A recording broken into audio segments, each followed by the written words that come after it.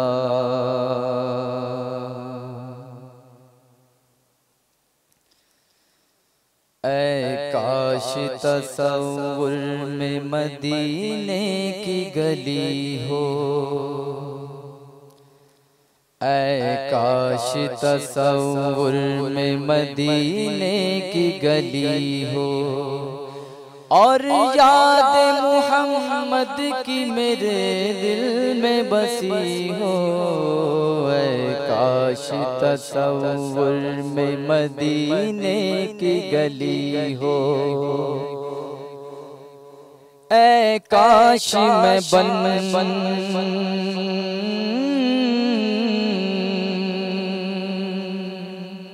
ऐ काश मैं बन जाऊं मदीने का मुसाफिर, ऐ काश मैं बन जाऊं मदीने का मुसाफिर, मदीने का मुसाफिर। फिर रोती होंगी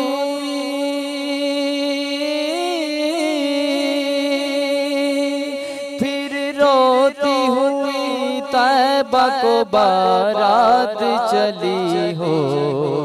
ऐ काश तसव्वुर में मदीने की गली हो, ऐ काश नूर में मदीने की गली हो और याद मोहम्मद की मेरे दिल में बसी हो।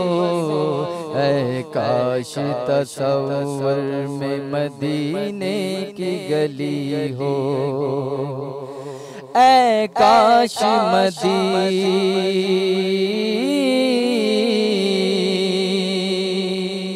ऐ काश मदीने में मुझे मौत यूं आए। ऐ काश मदीने में मुझे मौत यूं आए, मौत यूं आए। फिर रोती हुई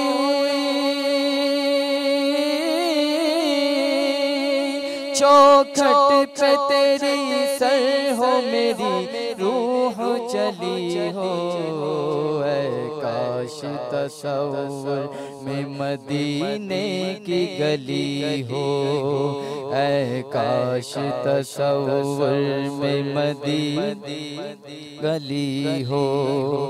अल्लाह करम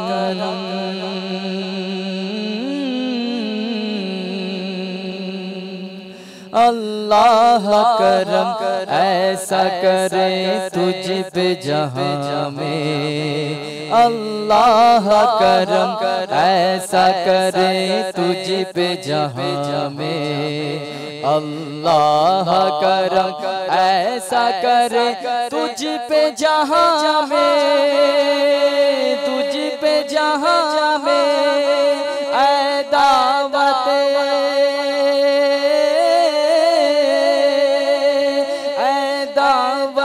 इस्लामी तेरी धूम मची हो।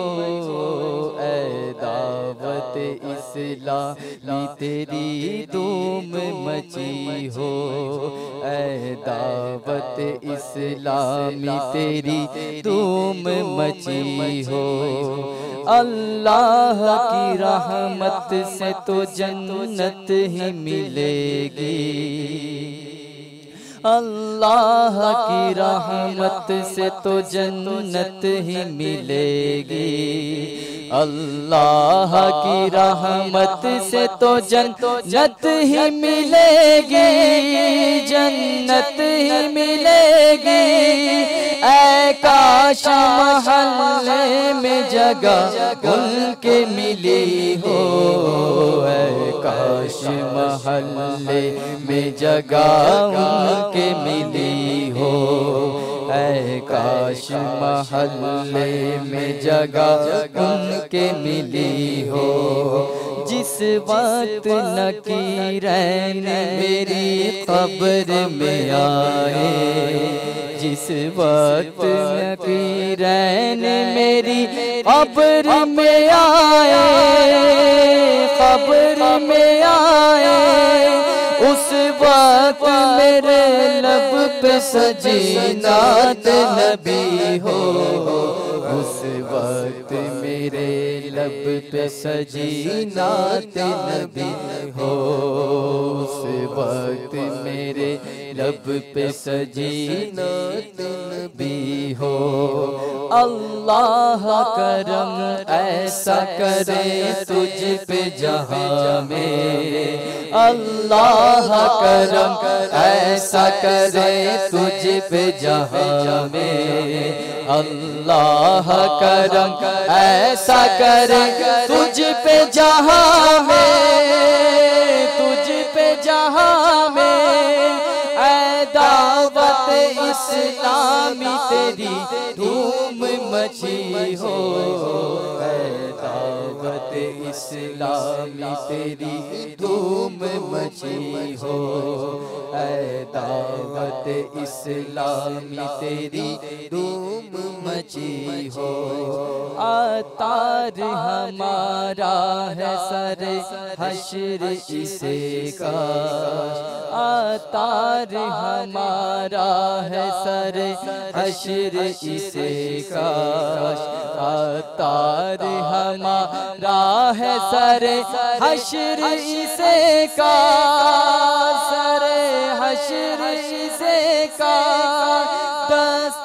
शहबतहा से यही चिट्ठी मिली हो, दस्ते शहबतहा से यही चिट्ठी मिली हो।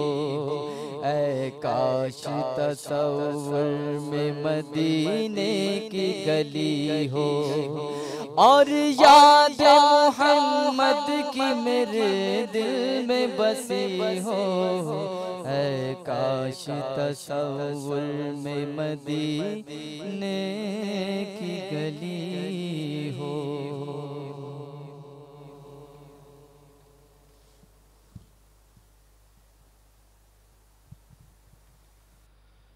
अल्हम्दुलिल्लाहि रब्बिल आलमीन वस्सलातु वस्सलामु अला सय्यिदिल मुरसलीन अम्मा बाद फ़अऊज़ु बिल्लाहि मिनश शैतानिर रजीम बिस्मिल्लाहिर रहमानिर रहीम अस्सलातु वस्सलामु अलैका या रसूल अल्लाह व अला आलिका व अस्हाबिका या हबीब अल्लाह।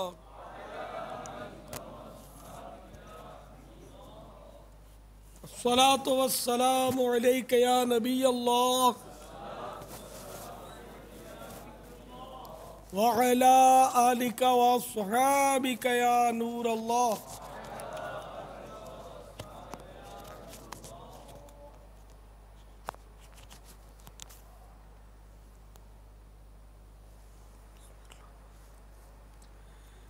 फरमान मुस्तफ़ा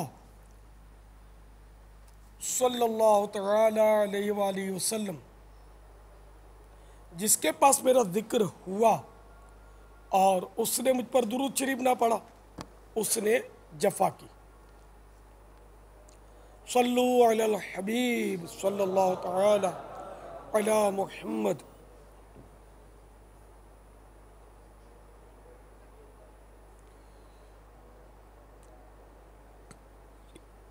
इन्नमल अअमालु बिन्नियात, अअमाल का दारो मदार नियतों पर है।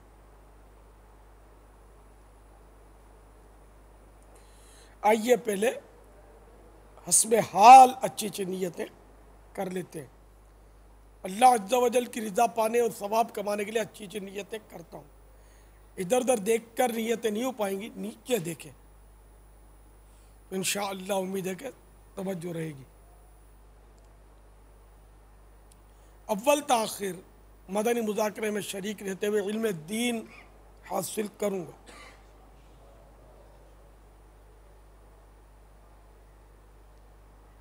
सल्लु अलल हबीब वगैरह सुनकर सवाब कमाने और सदा लगाने वाले की दिलजोई के लिए नुमाया आवाज़ से जवाब दूंगा। ज़रूरतन सिमट सरक कर दूसरे के लिए जगह कुशादा करूँगा। धक्का वगैरह लग गया सब्र कर लूँगा। घूरने, झिड़कने, उलझने, झगड़ने से बचूंगा। मौके की मुनासबत से अज़्ज़ा वजल सल्लल्लाहु तआला अलैहि वसल्लम रज़ियल्लाहु तआला अन्हु और रहमतुल्लाह तआला अलैह पढ़ूंगा।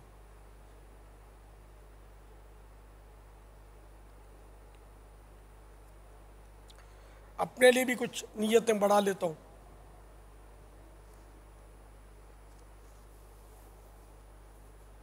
एला कलिमतुल हक करूँगा, नेकी की दावत दूंगा, बुराई से मना करूँगा।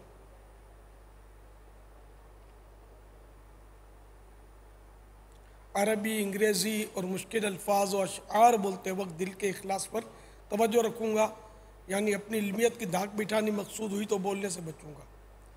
मदनी काफ़िले, मदनी इनामात, इत्तिकाफ़, इलाक़ाई दौरा बरा नेकी की दावत, मदरसतुल मदीना, बालिगान, दारुल मदीना, जामिअतुल मदीना वगैरह वगैरह की रग़बत दिलाऊँगा। नज़र की हिफाजत की आदत बनाने की खातिर जवाब देने वगैरह के दौरान अत्तल इम्कान निगाह नीची रखूँगा। कहा लगाने लगवाने से बचूँगा।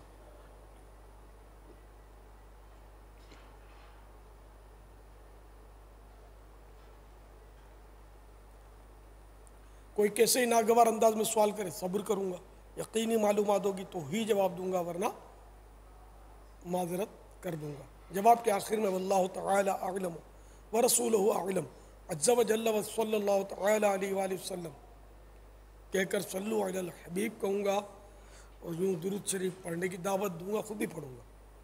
गलती की दुरुस्त निशानदेही पर फ़ौरन इज़ाला कर लूँगा, याद आने पर मज़ीद अच्छी अच्छी नीयतें कर लूँगा। आज के मदनी मुज़ाकरे और अब तक के मेरे पास मौजूद नेकियों पर रहमत इलाही के मुताबिक मिलने वाले अज्र का इसाले सवाब करता हूँ बबारगाह जनाबे रिसालत मआब सल्लल्लाहु तआला अलैहि वसल्लम, जुमला अंबिया व मुरसलीन, खुलफा राशिदीन, उम्मतुल मोमिनीन, तमाम सहाबा व ताबईन व तबए ताबईन, अइम्मा मुज्तहिदीन, उलमा कामिलीन, मशाइख आमिलीन,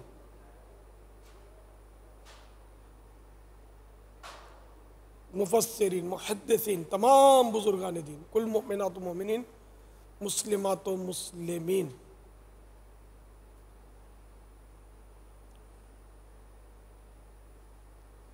खुसूसन शहीदान व असीरान करबला, जमी अहले बैत अतहार,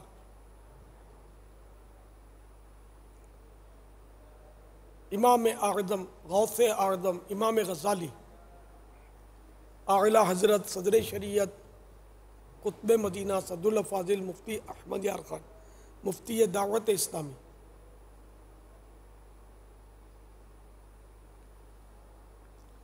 हाजी मुश्ताक, हाजी जमजम रज़ा, तमाम मुबल्लिगात व मुबल्लिगीन मरहूमीन, बिलखुसूस पूरे माह रमज़ान के मुअतकिफ़ीन,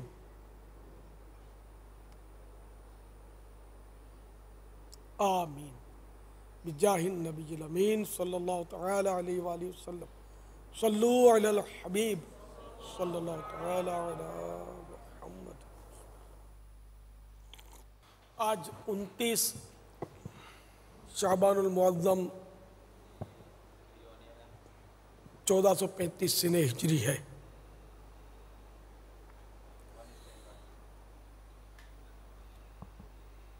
अनकरीब इंशाअल्लाह हम माह रमज़ान को पाने वाले। हाँ, रमज़ान आ रहा, हमारी खुशियों का सामान आ रहा है।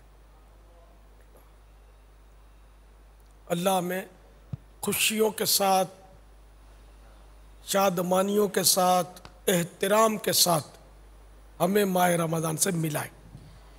तुझ पे कदरदानी भी नसीब फरमाए। तू अजीम शान है, तुझ पे सदक़े जाऊं रमज़ान तू अजीम शान है, तुझ पे सदक़े जाऊं रमज़ान तू अजीम शान है। तुझ में नाज़िल हक़ तआला, तुझ में नाज़िल हक़ तआला ने किया कुरआन है। आमदे रमज़ान है, आमदे रमज़ान। अल्हम्दुलिल्लाह मदनी मुज़ाकरे का सिलसिला है। आप सवालात कीजिए, हर सवाल का जवाब वो भी बिस्सवाब दे पाऊँ ये ज़रूरी नहीं। बन पड़ा तो अर्ज़ करने की कोशिश करूँगा, भूल करता पाएँ फ़ौरन मेरी इस्लाह फरमाएँ। मुझे आए बाएँ शाएँ करता, अपने मौक़िफ़ पर बिला वजह अड़ता नहीं, शुक्रिया के साथ रुजू करता पाएंगे इंशाअल्लाह अज़्ज़ा वजल। दरअसल आज हमारा ये मदनी मुज़ाकरा खुसूसियत के साथ यूँ समझे कि दुनिया भर में जो एहतिकाफ़ हो रहे हैं तो इनके मुताल्लिक़ है। एहतिकाफ़ की मजालिस, एहतिकाफ़ में खिदमत करने वाले साईं भाई वग़ैरह के ताल्लुक़ से एक मदनी मुज़ाकरा इस ज़िम्न में हो भी चुका है, ग़ालिबन पिछले हफ्ते ही हुआ है एहतिकाफ़ वालों का, आज भी है, कल भी हमारे, कल ख़ास कर बाबुल मदीना के जो हमारे ज़िम्मेदारान हैं एहतिकाफ़ के हवाले से, उनका मदनी मशवरा हुआ था। सल्लु अलल हबीब सल्लल्लाहु तआला अलैहि हम्द। बापा अल्लाह तबारक व ताला की करोड़ रहमत है कि दावत इस्लामी का ये जो मदनी काम है इत्तिकाफ़, ये हर साल तरक्की की तरफ गामज़न है और आपकी एक मदनी सोच हम तक पहुंचती रही है कि इत्तिकाफ़ चूँकि मस्जिद में होता है और जो इससे मुतालिक जगह होती हैं, तो इसमें सहरी, इफ्तारी, साफ़ सफाई सुथराई, फिर जो भी खिदमत मुतक़िफ़ीन के हवाले से जो मामलात होते हैं, तो एक नॉर्मल तौर पर एक आवाम इन तमाम कामों को मुल्क व बैरून मुल्क अंजाम देने की कोशिश करती है। तो अब ये कि इस मामले में हमारी कुछ रहनुमाई आप बतदरीज फरमाएँ कि सबसे अव्वलिन तो ये कि जो इत्तिकाफ़ करवाते हैं, इसमें जो मस्जिद की कमेटी से मुतालिक या मस्जिद की मजलिस से मुतालिक जो लोग होते हैं, इन्हें इस मामले में अव्वलिन क्या एहतियात करनी चाहिए कि ये मुतक़िफ़ीन की खिदमत भी करते रहें और इन्हें बारगाह इलाही अज़्ज़ व जल्ला से सवाब भी मिलता रहे। ऐसी कोई सूरत अगर आपके जहन में हो तो इरशाद फरमाएं, या वो काम जिनसे ये अपने आप को बचाएं ताकि गुनाहगार ना हो। सबसे पहले हम अगर मस्जिद की तरफ चले जाएं। कई मामलात हैं इसमें जिसमें ख्याल रखना पड़ता है। अब जैसे कि जहाँ हमारे इत्तिकाफ़ होते हैं और अगर इंतज़ामिया हमारी नहीं है दावत इस्लामी वालों की, तो वहाँ इस तरह की भी तकलीफ़ें मैंने नोट की है। जैसे कि मुतक़िफ़ीन आराम कर रहे हैं, अब इनकी सफाई का वक्त आया, ये अपनी सफाई का वक्त तब्दील नहीं करेंगे। मुतक़िफ़ीन बेचारे रात को थक के हारे सोए हुए, उनको उठाएंगे और वो सफाई करेंगे, झाड़ू निकालेंगे। इस तरह का भी नोट किया है मैंने। पहले जब ये आलमी मदनी मरकज़ अपना नहीं बना था, उस वक्त मजबूरी थी कि और जगह भी इत्तिकाफ़ होते थे। अब तो माशाअल्लाह जगह जगह फ़ैज़ान मदीना बन गए। लेकिन अब भी दूसरी मसाजिद में कि जहाँ इंतज़ामिया दावत इस्लामी की नहीं होती, वहाँ इत्तिकाफ़ हो रहे हैं, इंतज़ामिया ताआवुन करती है, इसी वजह से हो रहे हो।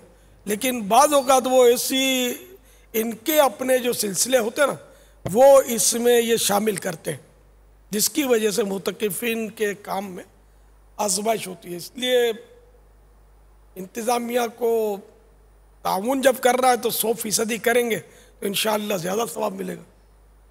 सफाई का वक्त है तो उसको तब्दील कर दिया जाए, ऐसे वक्त में की जाए कि जब ये इनकी नींद में खलल ना आए। इस तरह और पानी के मामलात में और दीगर मामले के दीगर चीज़ों के हवाले से। दूसरे ये कि अब इंतज़ामिया के बारे में मैं क्या अर्ज़ करूं, इनके असल वो इनका इसमें एहतिकाफ में ख़ास इंटरफेयर होता नहीं है। मस्जिद के ताल्लुक से बस वो जो अर्ज़ किया कि ये कभी दरवाजे बंद कर देते होंगे, हमारा मस्जिद बंद करने का टाइम है, मोतकिफ़ बिल्कुल कैद में आ जाते होंगे, कभी कुछ करते होंगे। तो इस तरह नहीं करना चाहिए, बल्कि जो वहाँ के ज़िम्मेदारान हों एहतिकाफ मजलिस के दावत इस्लामी के, उनके मशवरे से वो मस्जिद के यानी माह रमज़ान में या आखिरी 10 दिन में जो भी तरकीब हो तो उसमें उनके मशवरे से चला जाए। तो इस तरह इंशाअल्लाह हमारे मुतकिफ़ीन की, दावत इस्लामी के ज़िम्मेदारों की या दीगर इस्लामी भाइयों की इसमें दिलजोई होगी और आपस में तनफीर भी नहीं होगी। और हर जगह ऐसा नहीं होता होगा कि मजलिस जो इंतज़ामिया है वो ताउन 100% ना करती हो, लेकिन देखा है मैंने कि वो जो तजर्बा वो बता रहा हूँ कि करते हैं। बाद जगह वो अपना जो भी तरीका है वो करते हैं, अपना सिलसिला करेंगे। अब अच्छा खासा अपना तरबियती सिलसिला होगा तो इसमें ये अपना जलसा करेंगे। अब ठीक है, वो अच्छा काम है, लेकिन हमारा जदवल तो डिस्टर्ब हो गया ना कि जो हमें सुन्नतें सिखानी है, जो दुआएं सिखानी है, जो एक तरीक़ेकार जो हमारा चल रहा है वो खिलाफ शरा है। तो ये इंतज़ामिया हमको समझा दे कि ये भाई गलत है और हम तुमसे अच्छा सिलसिला दे रहे हैं, इसमें बैठ जाओ सब।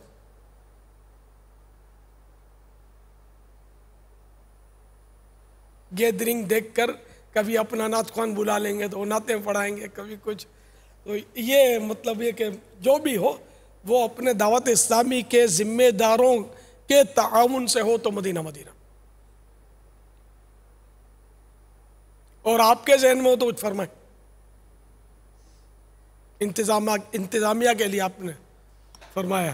यानी इंतज़ामिया के हवाले से आपने माशाल्लाह एक बेहतर मदनी पुल अता फरमाए, लेकिन यूँ है कि जिस तरह आप आज मदनी मशवरा कर रहे हैं, इस तरह चूँकि एक इंतज़ामिया होती है, मजलिस होती है, उसके तहत सहरी का इंतज़ाम करने वाले, इफ्तार का इंतज़ाम करने वाले, सफाई करने वाले खादिमीन, बवाब होते हैं जो चौकीदार किस्म के जो लोग होते हैं, इसी तरह साउंड सिस्टम से मुताल्लिक़ जो लोग होते हैं कि स्पीकर का इस्तेमाल, साउंड का इस्तेमाल, लाइटों का बिला वजह इस्तेमाल, पंखों का बिला वजह इस्तेमाल, ये सारी चीज़ें जो होती हैं जो कि एक मजलिस की कमेटी और इंतज़ामिया या मजलिस के तहत आती हैं, तो इन तमाम चीज़ों को उनको देखना है, नहीं देखना, इसी तरह साफ़ सफाई सुथराई, दरियों का इंतज़ाम करके मुत्तकिफ़ीन को देना वग़ैरह।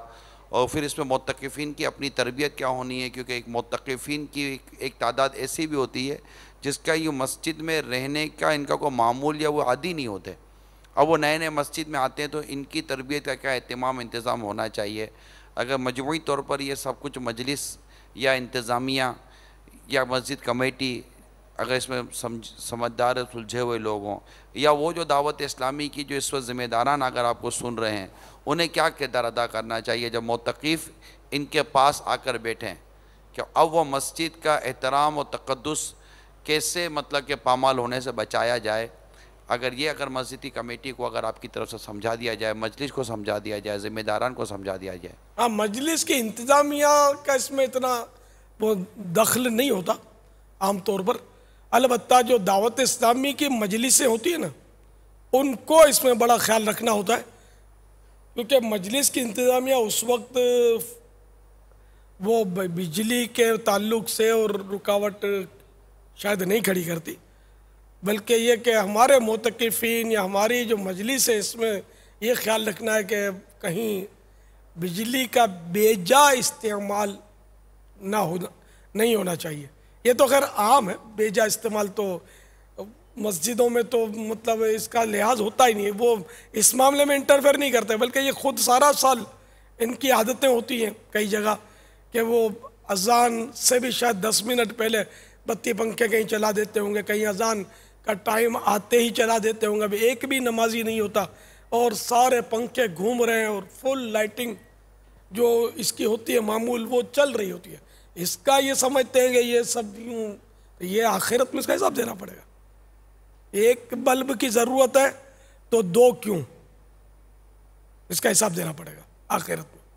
हाँ, 100 बल्ब की ज़रूरत है, बेशक आप 100 जलाएं, 99 मत जलाएं, 99 नहीं, 100 पूरे। लेकिन जब ज़रूरत हो तो ये बेहतियातियाँ तो अगर सब जगह होती है, हमारे भी होती है। मैं तो आपको पता ही, मैं तो इस मामले में कुड़न शाहों का भी सरदार हूँ, अगर कहना है तो कह दीजिए आप। अब जैसे आप आज भी अभी मैं उतरा सीढ़ी पर, सीढ़ी हमारी एयर कंडीशनड थी, जबकि एक भी आदमी इसमें बाहर का शायद नहीं होगा, एक भी साइम है, तो ये घंटे 1.5 घंटे पहले एसी चला देते। इस सिलसिले में मैं बारहा मतलब यानी कि समझा चुका हूँ, तो ये आखिरत का हिसाब देने के लिए तैयार रहे। और क्या, अब मैं डंडा लेकर मार तो नहीं सकता किसी को कि वो खामखा ठंडा करना, कोई आग नहीं बरस रही होती कि 2 घंटे पहले इसको मतलब है कि वो ठंडक का फायर मारो। जब मेरी सोच ये है कि जब हम आए, जैसे हम लोग आए, अब ठीक है एयर कंडीशन चालू करें, एसी गर्मी तो सारे चारों तरफ गर्मी है, कोई एसी गले में पहन के तो नहीं फिर रहे हम, अभी बगैर एसी के ही शाह पड़ी है।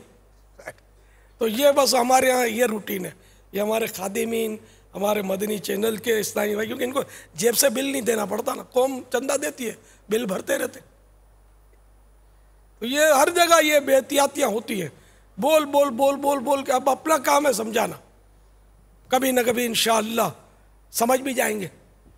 बहरहाल जो भी इस तरह गलत इस्तेमाल करते हैं वो आखिरत का हिसाब देने के लिए तैयार है, और दुनिया में भी इसका तावान जो उलमा फरमाएंगे वो देना आएगा कि जो गलत इस्तेमाल किया मस्जिद के चंदे का।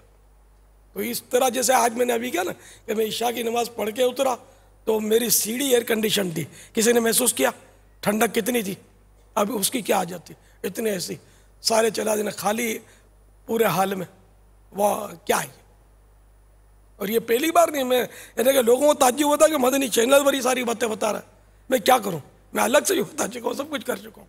इसमें फ़ायदा होता है बोलने से कि मतलब जहाँ जहाँ लोग सुन रहे हैं उनको पता चले कि हमको क्या करना है। दूसरे कि जो हमें चंदा देते हैं उनको कम से कम यूँ हो कि भाई बड़े लेवल पर हमारे चंदे का लिहाज है।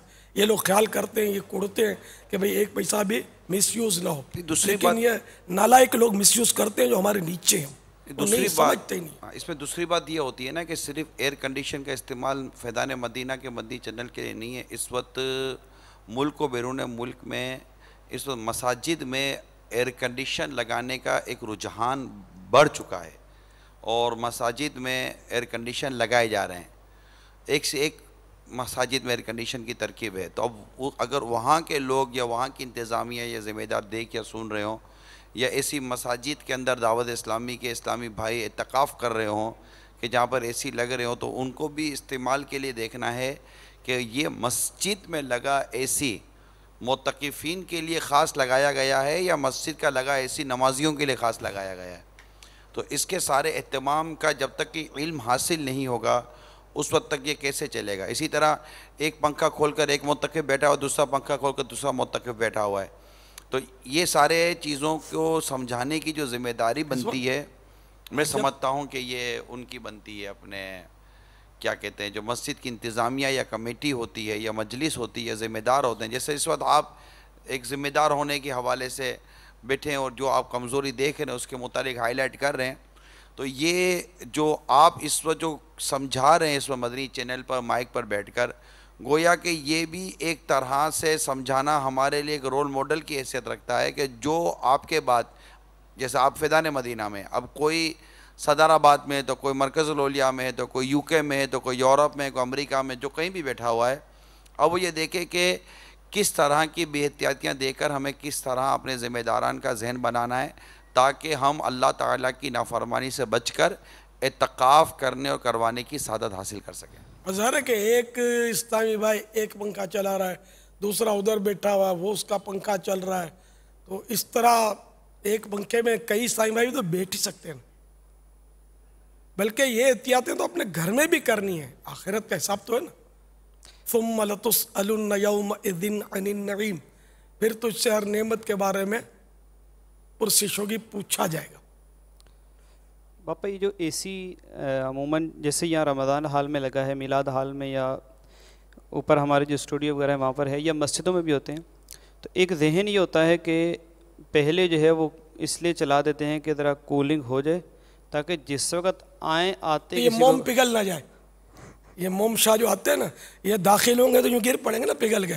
एसी गले में पहन के फिरते हैं ना ये बेचारे, तो वो एसी छीन लेते होंगे तो यहाँ के पिघल के गिर पड़ेंगे। इनको बचाने के लिए पहले तो 2 घंटे पहले से एसी चला था। तो ये थोड़ा बहुत तजुर्बा है कि जो हमारे जो टेक्निकल एक वो स्टाफ कहलाता है ना, कि हाजी साहब को भी इसका तजुर्बा होगा, निगरानी शुरा को, कि वो कहते हैं कि इतनी देर पहले जो है ना वो इसकी लाइटें होती हैं, कैमरे जो है ना, यानी बंदों का इतना ज़रूरी नहीं होता जितने जो ये लाइटें और ये इनका होता है ना, तो 1 घंटा कोई 1.5 घंटा इतना पहले ना। बाबा कितनी देर? नहीं, ये मैं आपको अर्ज करता हूँ। मैं हम अंदर आए, मेरे ख्याल में एसी चल जाएंगे, आहिस्ता आहिस्ता कूलिंग हो जाए, इसलिए कि हम एसी पहन के फिर नहीं रह गए। आपकी बात दुरुस्त है, टेक्निकली तौर पर जो चीज़ समझाई या बताई जा रही है वो सिर्फ ऐसा नहीं हो। फिर ये सिर्फ इस वक्त अमीर सुन्नत का जो मौजू है वो मदनी चैनल का मौजू नहीं है।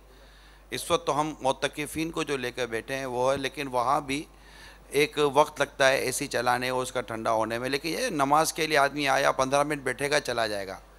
मस्जिद में नमाजियों के लिए अगर कहीं एसी चलाना होता है तो पता है कि जनाब मस्जिद में नमाजी आएंगे 15-20 मिनट आधा घंटा बैठेंगे चले जाएंगे। तो अब नमाजी आया एसी ऑन किया बाबा, और नमाजी जाने तक अभी खाली मस्जिद ठंडी हो रही है, अभी तो मस्जिद ठंडी हुई नहीं है।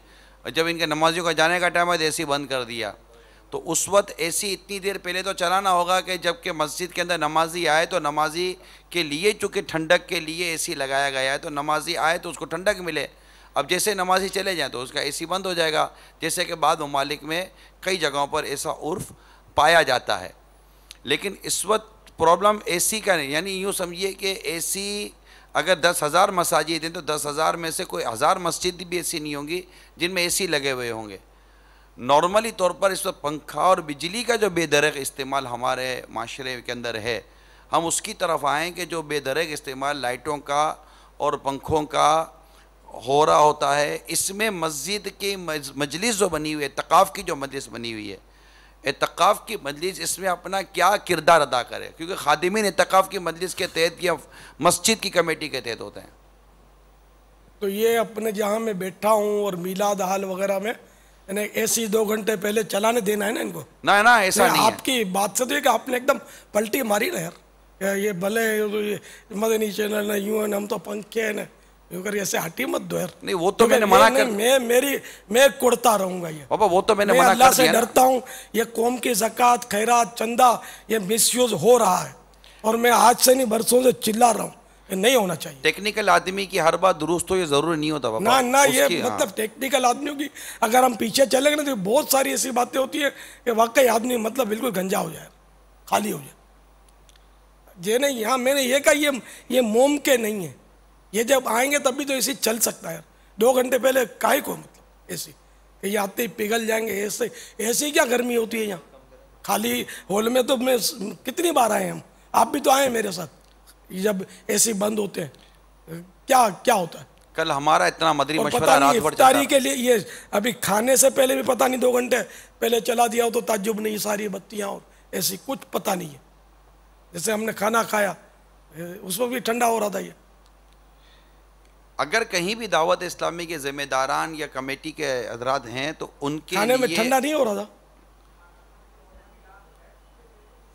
अच्छा उस वक्त चलाया, अल्हम्दुलिल्लाह। इस वक्त जो भी इस वक्त मैं थोड़ा लेट आया इसलिए ठंडा हो चुका होगा। गुफ्तगू हो रही है तो जो भी इस वक्त इस मुतालिका जो भी ज़िम्मेदार होते हैं जिनके तहत वफ़ के माल की ज़िम्मेदारी होती है, उनके लिए इस वक्त ये सारे मदनी फूल एक नमूने के तौर पर हैं।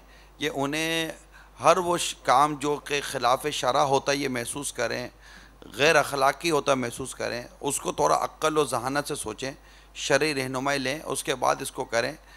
मतलब जिसकी ज़िम्मेदारी अमीन की हैसियत बनती है, क्योंकि मस्जिद के अंदर हज़ारों लोग सैकड़ों लोग आते हैं, इनको जो भी आपकी ज़िम्मेदारी है मस्जिद वालों की, उनको उसके मुताबिक काम करना चाहिए। जी बाबा। हाँ ज़ाहिर है, जो मैंने अर्ज़ करना था वो कर दिया कि पंखे बत्ती बिजली जो भी मतलब बिजली की चीज़ें चलती हैं वो ज़रूरत है तो ठीक है 25 घंटे चलाएं दिन में, अगर ज़रूरत नहीं है तो 25 सेकंड भी क्यों वाले, ज़रूरत नहीं है बेकार क्यों चले। तो मेरा ये मतलब समझ में ये आता है, हुक्म शरीयत भी यही समझ में आता है, क्योंकि कुरान करीम में तो हमें मना फरमाया ना, वला तुबज़्ज़िर तबज़ीरा इन्नल मुबज़्ज़िरीना कानू इख़वान शयातीन व कान शैतान लिरब्बिही कफूरा। और फजूल ना उड़ा, फजूल उड़ाने वाले शैतानों के भाई हैं और शैतान अपने रब का बड़ा नाशुक्र है। तो कुरान करीम है, मैं अपने घर में मुझे मेरे जेब से कौन से जाता है, मतलब हम क़यामत के दिन क्या हिसाब देंगे। अब हम इसके ज़ाहिर है कि एक तरह से अमीन है, जिम्मेदारियाँ हैं, तो इसलिए वो बोलना ही पड़ेगा। अब इतनी बड़ी तहरीक है तो अब ये मदनी चैनल के ज़रिए दुनिया भर में इसके ज़रिए पैगाम, अब कोई इस पर हम पर हंसता हो तो ठीक है, अल्लाह उसको हंसता बसता रखे, और दावत इस्लामी के माहौल में आएगा तो फिर इंशाअल्लाह खौफ खुदा में वो भी रोना शुरू कर देगा। अभी नहीं समझ आती तो हंसेगा। तो मुझे बावले कुत्ते ने थोड़ी काटा यार कि मैं ऐसी बातें करता हूँ। आपका ये मेरा खून जलता है। आपका ये मदनी गुलदस्ता बनाकर मैं तमाम चैनल के जो डायरेक्टर्स हैं ना, जिनके जेबों से बिल जाता है, अगर मैं उनको भेज दूँ ना तो वो शायद आएंगे आपको हाथ चूमने के लिए। ये पहली बार नहीं सुन रहे होंगे, मैं बरसों से बोलता हूं। इनका गुलदस्ता बना को, क्योंकि डायरेक्टर के जेब से जाता है। और जितनी बेहतियातियों का इस वक्त दौर है, अल्लाह ताला आपको सलामत रखे। जब आप ये इरशाद फरमाइए कि ये जो इसमें बिलखुसूस सहरी और इफ्तारी का एक वक्त आता है हमारे रमज़ानुल मुबारक में, इसमें मुतक़िफ़िन की तो एक अपनी बेहतियातियाँ जो है उस पर इंशाअल्लाह ताला उम्मीद है कि आप कुछ मदनी फूल देंगे, लेकिन इसमें खाना पेश करने वालों को, खाना उठाने वालों को जो खाना बच जाता है, इस हवाले से क्या क्या एहतियातें आपके जहन में आती हैं? अल्लाह अकबर, इसकी तो भरपूर तरबियत हो तो ही कर सकता आदमी, वरना ये बेदर्दी से देगें घसीटना। अब तो मेरा ख्याल हमारे यहाँ तो उठाते हैं वो बोरी में लेकर उठाते हैं। यहाँ 2-3 हमारे फार्मूले हैं, जो मशवरा हुआ था। तो लिसोटे पड़ते होंगे फर्श पर, तो मस्जिद हो या फिनाए मस्जिद हो, इस पे लिसोटे पड़ना। अब तो हर मस्जिद वाले से बात कर रहे हैं ना पापा इस वक्त। हाँ सर, वो हर मस्जिद को भी ये पैगाम है, लेकिन हमारी मस्जिद चूंकि बड़ी है, दूसरी मस्जिद छोटी होती है, इतनी बड़ी नहीं होती। तो अब ये कि इस तरह देग घसीटना कि मस्जिद, तो अपने समझे मस्जिद में तो वो देगे नहीं घसीट रही होती, फिनाए मस्जिद में घसीट रही होती है। तो ये फिनाए मस्जिद में भी इस तरह देगे घसीटना कि वो उसका फर्श खराब हो, इसकी कैसे शरीयत इजाजत देगी? यानी कि फिनाए मस्जिद में भी आवाज से हंसने से आला हज़रत ने मना फरमाया कि इधर हंसना भी नहीं है जोर से, उधर भी शोर करने की फिनाए मस्जिद में भी कोई इजाजत नहीं है। ठीक है, मस्जिद और फिनाए मस्जिद के हुक्म में कुछ फर्क होता है, लेकिन बहरहाल उसके एहतराम तो है ना। तो उस पर देगे घसीटने की तो इजाजत नहीं मिलेगी कि बाकायदा उस पर काले काले निशान पड़ते होंगे। तो वो जहाँ भी दुनिया में मस्जिद का मौका आता है, और बल्कि वैसे भी जहाँ जहाँ मुमकिन हो अपने घर का फर्श भी, तो खैर कोई ख़राब करता भी नहीं है, घर का फर्श को ख़राब ना करे। ये मस्जिद रह गई है इसके लिए, इसमें लोग एहतियात कम करते हैं। पापा ये देग इतनी बड़ी होती है ना, वो भारी भी इतनी होती है, अब वो थोड़ा फासला है ना लेके जानी है। इसकी बाकायदा वो गाड़ियाँ आती है अंदर में, वो ट्रालियाँ, ट्राली के ज़रिए भी पॉसिबल है। पापा ये बोरियां, पापा बोरियां बनती हैं, और बाकायदा हमारे इस्लामी भाइयों ने इसका बाकायदा एहतमाम किया हुआ है, और पिछले शायद चंद सालों से बाकायदा ये उठाने की तरकीब बनती है। जीना उतारने के लिए किस तरह जीने पर ये हमने स्लॉप इसके बनाए हुए थे कि उतर जाए, ताकि जीने का कोई मार्बल या फर्श की कोई चीज़ टूट फूट का शिकार ना हो जाए। सब इसमें होता ये है कि ये सब जैसे बापा ने चूँकि हर साल इसकी तरबियत फरमाते हैं, तो ट्रॉलियाँ भी बनती हैं, बोरियाँ भी देते हैं, डंडे भी होते हैं, ये सब होता तो है, लेकिन वही बात है कि जब ज़िम्मेदार की ज़रा सी आँख चूकी और उसने जो हिसाब किताब करना होता है ना वो कर लेता है। तो चूँकि आज यहाँ पर भी हमारी कोशिश यही है कि वो इस्लामी भाई जो देगे उठाते हैं तो उनको भी इस तरह से मज़ीद एहसास पैदा हो कि ये चीज़ें जो है वो हमें नहीं करनी। और बापा जिस तरह फरमा रहे हैं कि घर पे कोई इस तरह नहीं घसीटता, तो वाकई यही होता है कि ज़रा सी उठाने की मेहनत या ट्रॉली पर रखने की कोफ्त से बचने के लिए वो कहता है कि बस ऐसे ही जल्दी जल्दी इसको आप आगे पहुंचाएं। तो पापा इसमें वाकई आपने जो फरमाया इसी तरह हो रहा है कि बाज़ औक़ात जल्दबाजी की सूरत में जो है वो फिर फिनाई मस्जिद के फ़र्श पर इस तरह के निशानात भी पड़ते हैं, और ऊपर से अगर उतारने में उठाया नहीं जाता तो बाज़ औक़ात सीढ़ियों के किनारे और ये सब टूट भी जाते हैं इसके। अब ये कि जिनको तरबियत देनी थी मसलन फैज़ान मदीना, वो तो शायद इसमें खादमिन है आए हुए कहाँ कितने देंगे उठाने वाले, एक भी नहीं। हाँ मतलब आए नहीं है, यहाँ नहीं है, तो अब किसको समझा रहे, अब दीवारों को समझा रहे। जब यहाँ नहीं है तो बाहर होंगे, हो सकता है मुस्लिम रख लेते। तो ये करेंगे तो वही जो इनकी रूटीन है, ये सल इस तरह का जो काम करते हैं ना, ये आमतौर पर माहौल के नहीं होते, ये बस वो आड़ा उड़ी का एक जहन होता है, और वो रमज़ा नहीं होते, आ जाते हैं बेचारे, खिदमत करते हैं लेकिन मसाइल बहुत करते हैं, क्या करें। अब सीढ़ी टूटी और ये तो सब तावान देने वाली बातें, तावान देना पड़ेगा इसका, ये कौन देगा तावान? अरे जो गलती करेगा उसी के जिम्मे तावान, माने जितना नुकसान पहुंचाया उतना पैसा देना पड़ेगा, और तौबा भी करनी पड़ेगी। ये थोड़ी है कि अब मैं अब हथौड़े मारूं और फिर तो चलो गड़ा बंद कर दूंगा, तो गुनाह भी तो हुआ ना, कसदन नुकसान पहुंचाना मस्जिद की इमारत को या किसी भी वक्फ की इमारत को। अपने घर की इमारत को कौन या सीढ़ी के कोने तोड़ता है यार इस तरह? सीढ़ी पर कचरा भी नहीं रहने देता आदमी, साफ करता है उसको।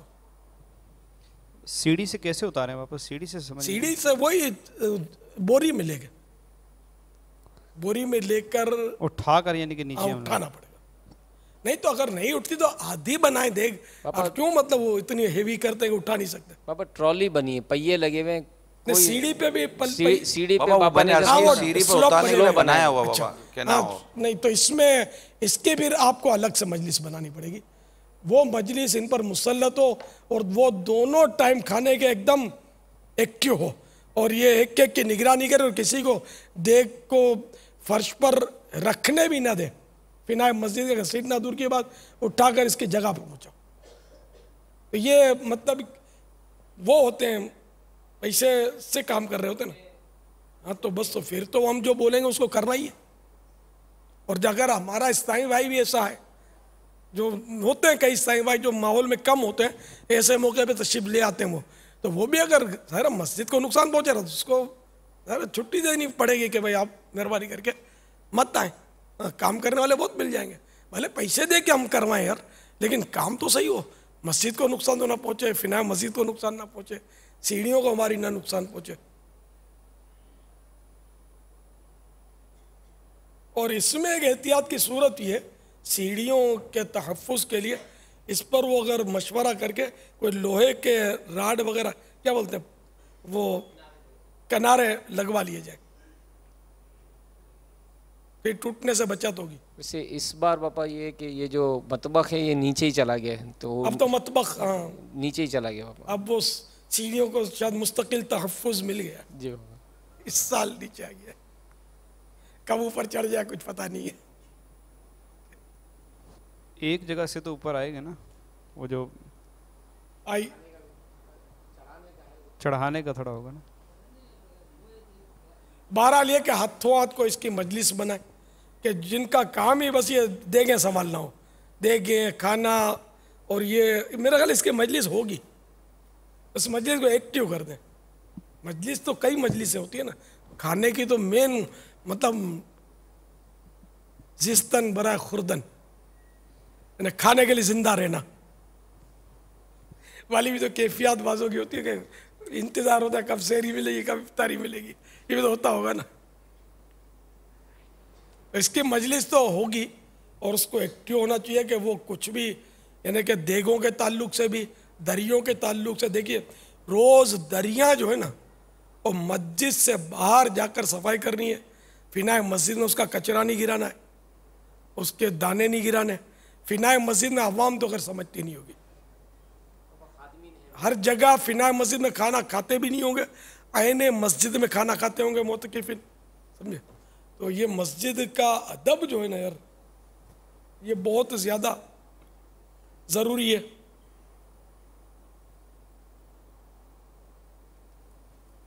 समझे, मस्जिद का एहतराम जो है ना ये बहुत ज़रूरी है ना। मस्जिद ये मुअज़्ज़म दीनी है ना, शाइर इस्लाम में से है और मुअज़्ज़म दीनी भी है। यानी मस्जिद की कोई इरादतन तौहीन करे तो काफिर हो जाएगा, लेकिन तौहीन किसको कहते हैं फिर वो एक अलग टॉपिक है। तो मस्जिद का बहरहाल एहतराम जो है ना ये फ़र्ज़ है, ये ज़हन में रखिएगा।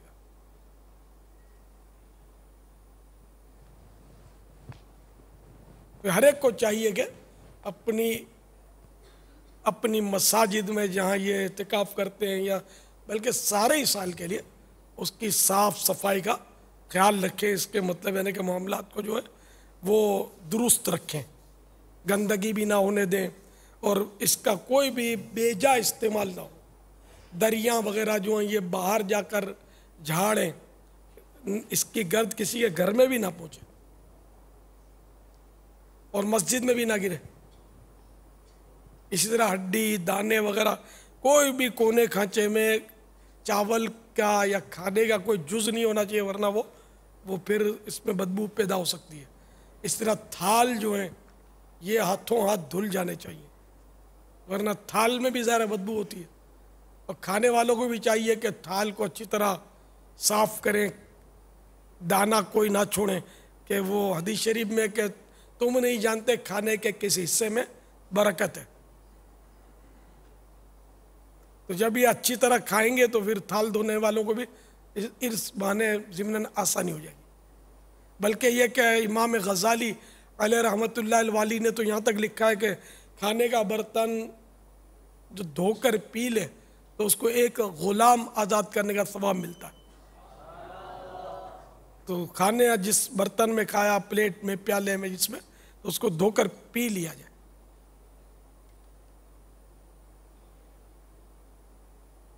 लेकिन ऐसी जगह पीने से बचा जाए कि जहाँ कोई इन चीज़ों को ना जानता हो और वो मजाक उड़ाएगा, है ना, तनफीर की सूरत बनेगी, तो वहाँ फिर पिया ना जाए, बल्कि अच्छी तरह साफ कर लिया जाए। कि साफ करने में कोई भी मतलब सुलझाव आदमी वो चौंकता नहीं है। इसकी हदीस मुबारक ये थोड़ा बहुत जो मजहबी रुझान होता है ना, उनको आम तौर पे पता होती है कि वो बर्तन दुआए मगफिरत करता है, कि जो बर्तन को साफ कर लेता है, खाने के बर्तन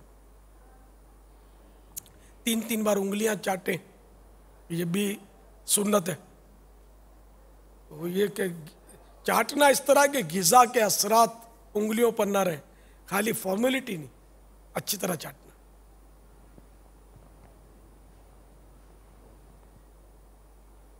तो इंशाअल्लाह ये कि जितना मस्जिद का एहतराम करेंगे सवाब भी मिलेगा, गुनाहों से भी बचत होगी। कि कई ऐसी बेअदबियाँ होती हैं जो गुनाहों भरी होती हैं, इससे भी बचना चाहिए।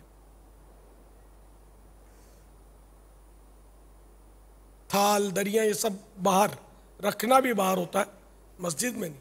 और रोज़ रोज़ इसको दोनों टाइम अगर झाड़ने की तरकीब बन जाए ना, बिल्कुल साफ़ सुथरी हो, मदीना मदीना हो जाए। मगर बात वही कि इस तरह ने झाड़ें कि गर्द पड़ोसियों के घरों में जाए, कहीं ऐसी जगह दूर जाकर कि जहाँ घर करीब ना हो।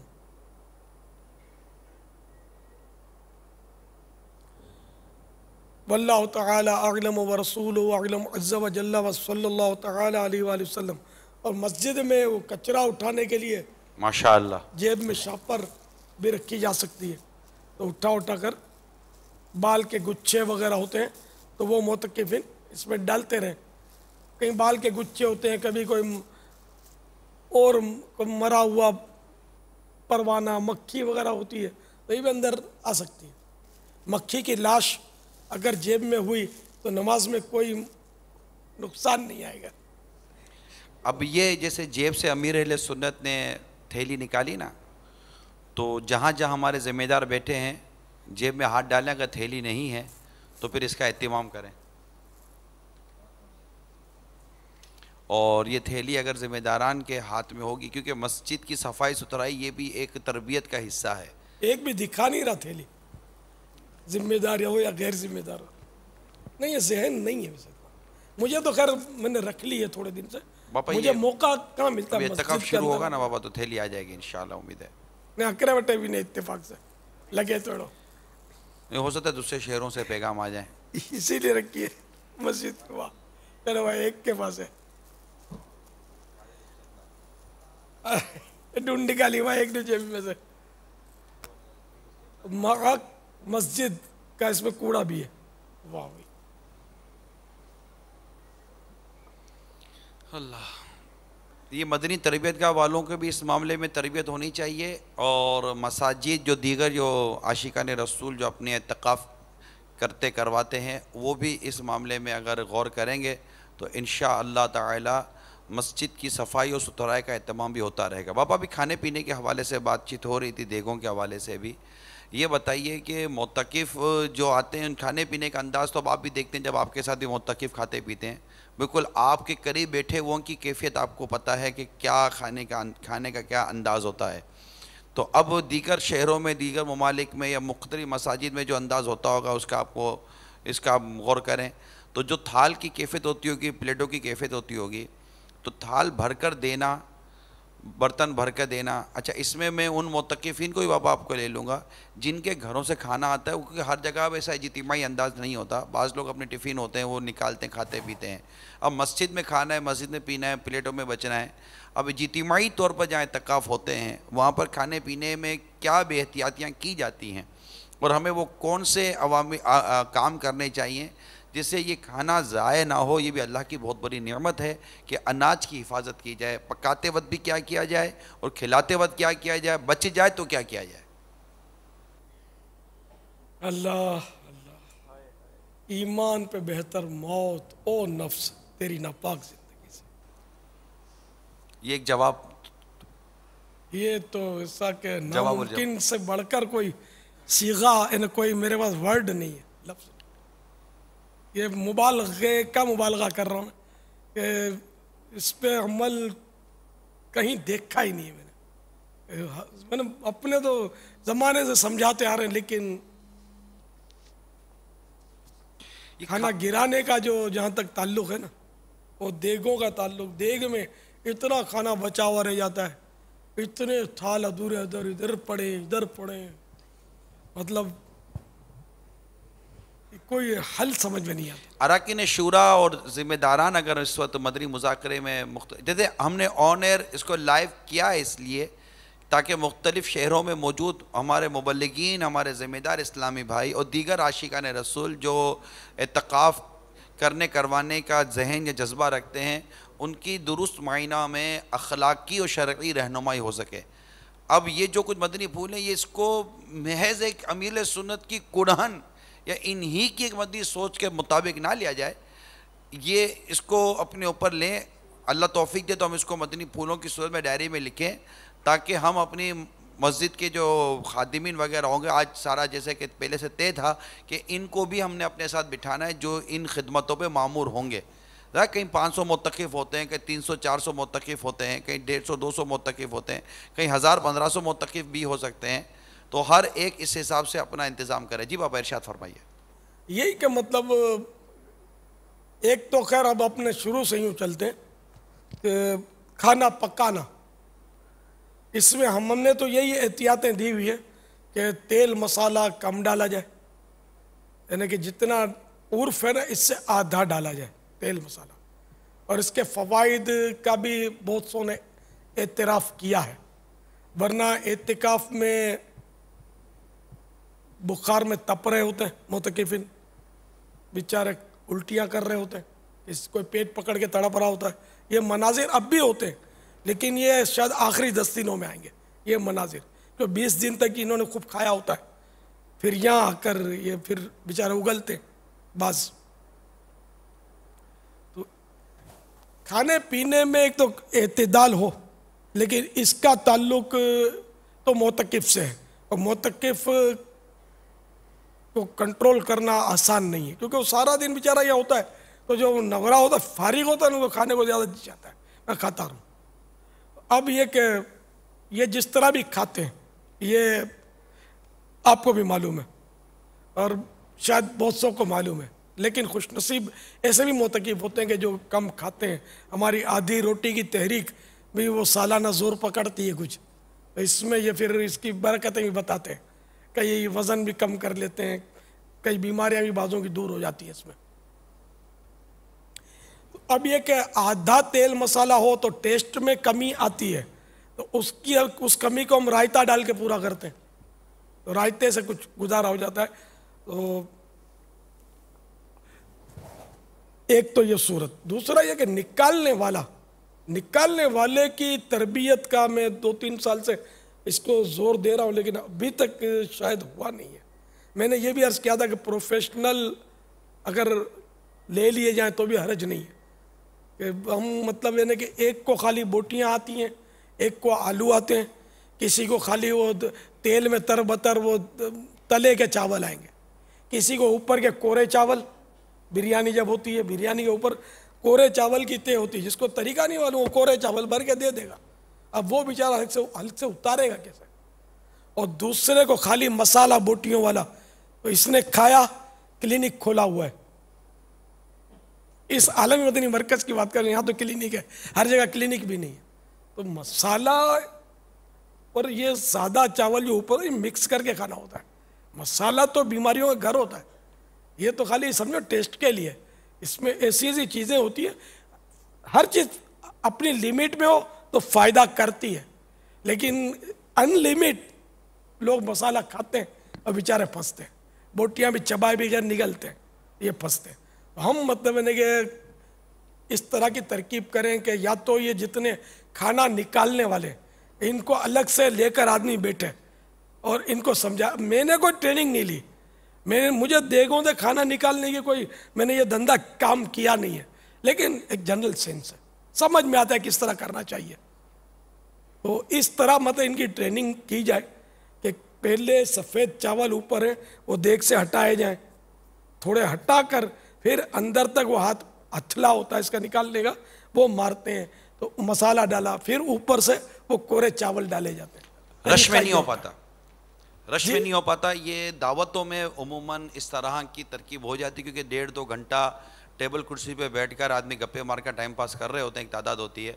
तो वहाँ पर एक बाबर जैसे कि किचन से सामान आता है वो निकालते हैं, फिर वो डिशों में डालते हैं, नीचे चूल्हे जल रहे होते हैं, तो वो एक होता है। या दावतों में लोग बैठे हुए होते हैं तो उनको डिशें पेश की जाती हैं। अब यहाँ पर मगरिब की नमाज के बाद तकरीबन मसाजिद में ये होगा, अंडरस्टूड सी बात है, कहीं 2-5 मिनट, आधा घंटा, 15 मिनट का आगे पीछे होगा।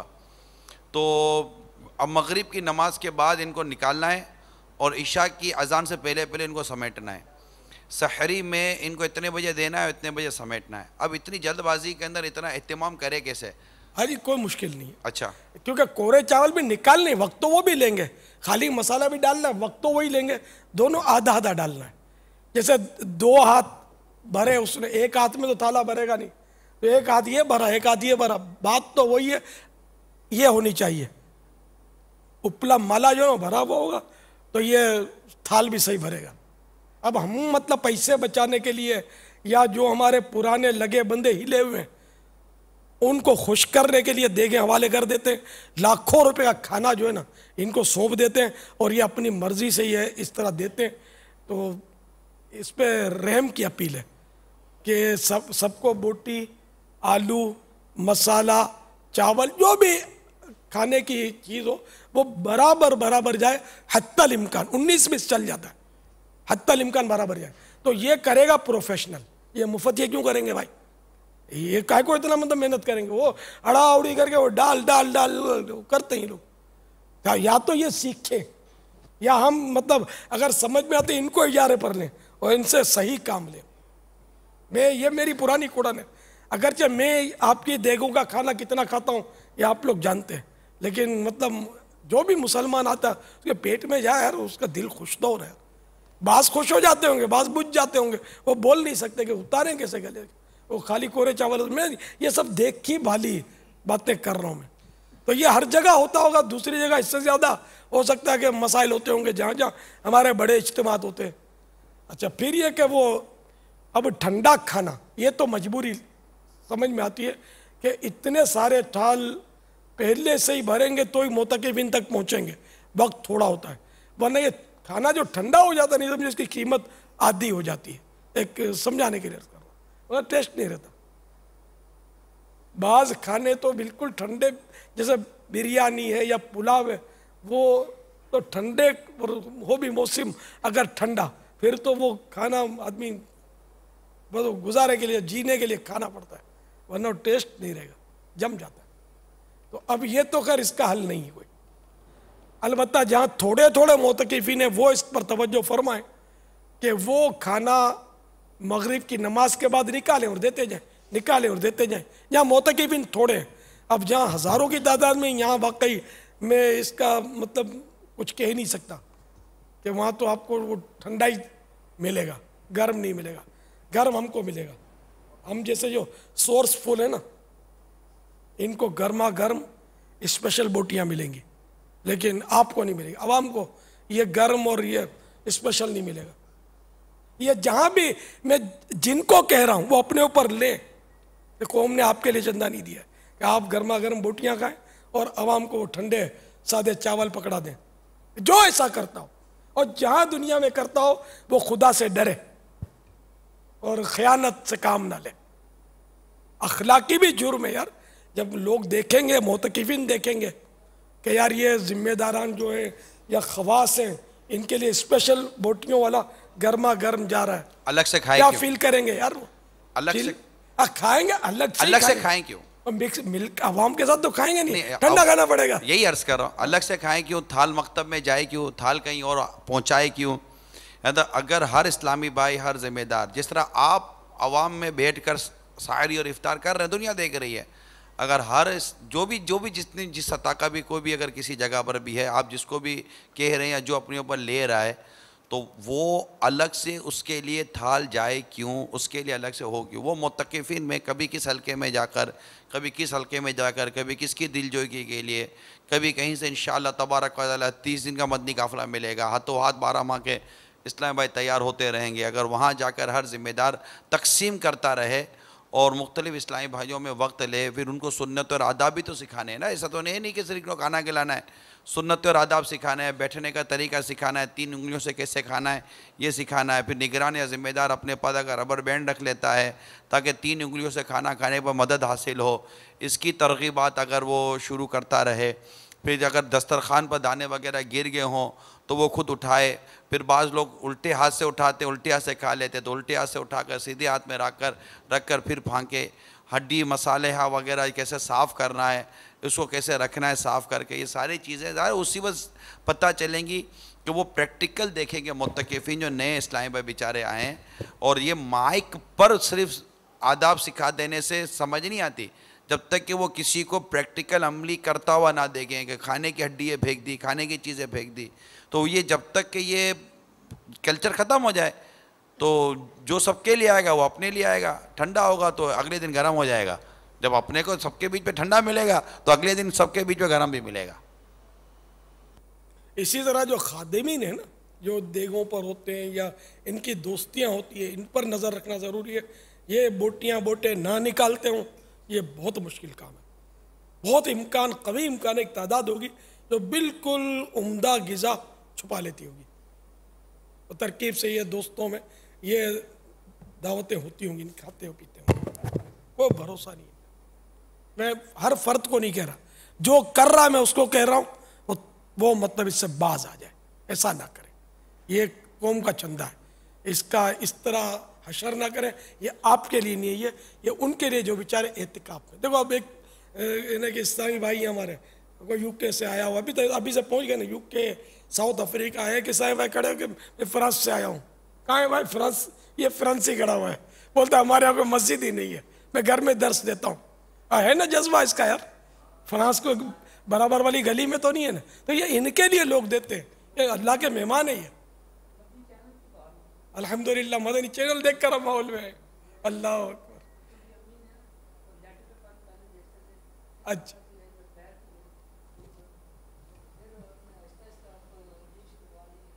वाह, नेट पे मदनी चैनल देखा घर वालों ने, बच्चों की अम्मी ने, उसके बाद फिर वो उसी के जरिए मुरीद देखा।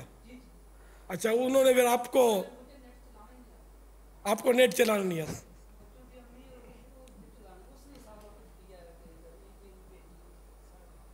अब पूरा घर मतलब दावत इस्लामी से मुतासिर हो गया। वाह, मदनी चैनल की बहार एतिकाफ में आ गए माशाल्लाह। एतिकाफ फ्रांस से सफर कर, फ्रांस से दाढ़ी भी आ गई, इमाम शरीफ भी सर पे सज गया। निगरान शुरा ने पापा तरकीब दिलाई थी, सुभान अल्लाह। मुलाकात भी हुई थी जी बाप। अल्हम्दुलिल्लाह अल्हम्दुलिल्लाह। 30 दिन का काफिला भी सफर किया। अच्छा अच्छा अच्छा अच्छा अच्छा अच्छा, यहाँ ये भी मदनी चैनल से निगरान शुरा ने तरगीब दी, एक जनरल जो तरगीब देते हैं अवामी, उसमें आप आ गए। क्या बात है निगरानी शुरा की। जी आया नो, वेलकम माशाअल्लाह। अब ये कहाँ से आए हुए देखो, फिर बेचारे मुल्क के कोने कोने से भी आते हैं। अभी कल तो मेरा घर यहाँ वो धमाल होगी, यहाँ समय भी नहीं शायद इतने आ जाएगी कल, है ना। तो यहाँ तो नहीं आएंगे वो अंदर बेचारे। हाँ यहाँ तो आज मोतकिफिन का, और ये बाहर मुल्क से जो आए हो, मेरे आज साथ खाना खाया ना हम लोगों ने मिलकर, मैंने इनके साथ खाना खाया आज। तो इंशाअल्लाह सब जिम्मेदारान भी जहाँ जहाँ दुनिया में वो अलग छुप कर खाना खाने पर पाबंदी, एतिकाफ में प्लस मदनी काफिलों में, सारा साल ये भी तो चलना ना। छुप कर नहीं, जो भी खाना आवाम में, मगर अपना टिफिन, अपना मखसूस खाना अगर अवाम में खाएंगे ना तो इसमें नज़र लगने का भी खौफ होगा। और अगर आपकी ग़िज़ा उम्दा होगी तो वो हो सकता है कोई बेचारा गीबत करे कि यार ये माल खाते हैं, हमको यूँ खिलाते हैं। तो इससे भी बचने में आफियत है। हम अपना ये अमूमन खाते हैं, हम बरसों से हमारा तकरीबन, तो इससे भी थोड़ा ले लेते हैं बाज़ औक़ात। तो हमारी कोशिश ये होती है कि जो जैसे कि आज भाई इफ्तार में यहाँ फुला खाना है, तो हमारी कोशिश है कि हमारा भी इसी से मिलता जुलता हो। लेकिन अब बाज़ औक़ात वो ग़िज़ाएँ आपकी होती हैं, अब वो मुझे मुआफ़िक नहीं होती। अब वो मैं क्या मतलब इसकी लिस्ट तो देने ज़रा कि ये मुआफ़िक और ये मुआफ़िक नहीं है, तो फिर बाज़ औक़ात वो फ़र्क भी करना पड़ता है। कोशिश ये होती है ताकि वो किसी की नज़र भी ना लगे, उसको वसवसे भी ना आए। ये एक अपनी सोच है, हो सकता है ये ऐसा ना भी होता हो, लेकिन कुछ झिझक सी होती, शर्म सी आती है।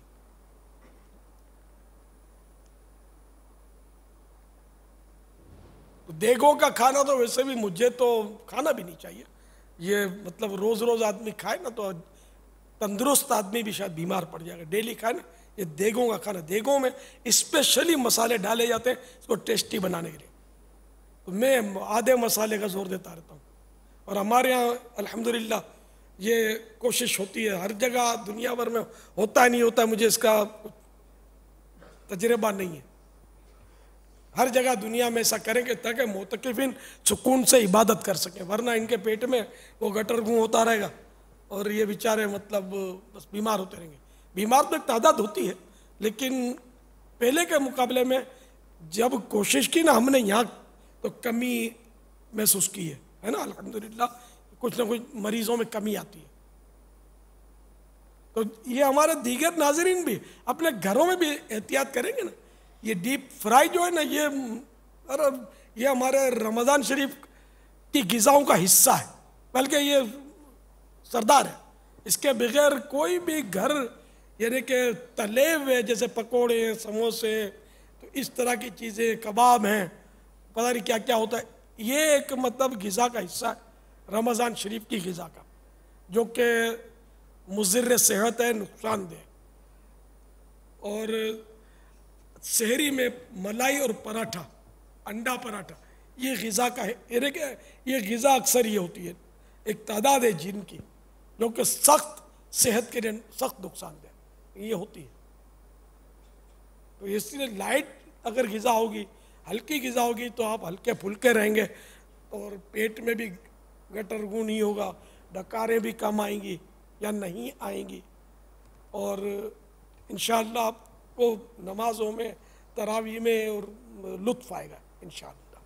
तजर्बा कर लें, एक दिन में पता नहीं चलेगा शायद, लेकिन इसको आप तजर्बा करें कि भाई इस माह रमज़ान में हमने कबाब, समोसे, पकोड़े की तरफ देखना भी नहीं है।